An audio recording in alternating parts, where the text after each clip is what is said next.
Honourable Speaker, there was an article, which I table now, from the Winnipeg Free Press today, indicating that an alarm needs to be sounded for anyone concerned about public safety.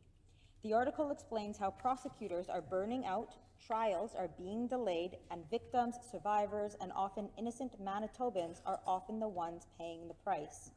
With recidivism rates continuing to rise under this government, can the minister share with the House why Crown attorneys are still having to fight for resources? The Honourable Minister of Justice. Well, thank you very much, Honourable Speaker. Thanks to the member for the question. And I know she's asking this question today because, of course, we were just with the Federal Justice Minister announcing some important changes to the Federal Criminal Code, including important changes that will protect our first responders and ensure that their safety is first and foremost when they're out on the job protecting all of us. And I know that's important work that we've advocated for. As part of that suite of changes, there's several provisions which we have directly advocated for here in Manitoba, including around those prolific repeat offenders, important work on bail that the previous government never did. Your time has expired. The Honourable Member for Tyndall Park on a supplementary question. Honourable Speaker, in the same article I tabled, it is highlighted that many working in our justice system are now leaving Manitoba for other jurisdictions.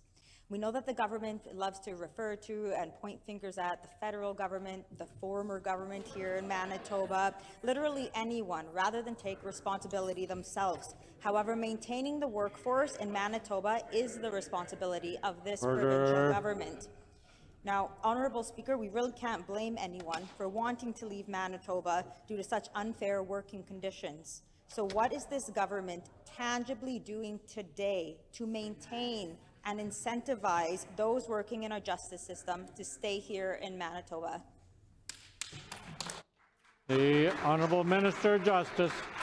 Well, Honourable Speaker, the member opposite may not have heard, but in fact, we were with the federal government today. We were working in partnership with them. We were there along with the mayor of Winnipeg. We were there with other first responders because this government understands that it's important to work together. In terms of building up our capacity in Manitoba, we've never shied away from that task. In fact, that was the first thing that we did in our 5-point bail plan, was to add resources to our Crown attorneys, and the results of that are telling. We brought down the vacancy rate. Under the PCs, it was 20%. We brought that down to a 3.5% vacancy rate. That means there's 42 new Crowns that are now practicing here in the province of Manitoba, and of course, we've committed to 35 more. Your time has expired. The Honourable Member for Tyndall Park on a final supplementary question.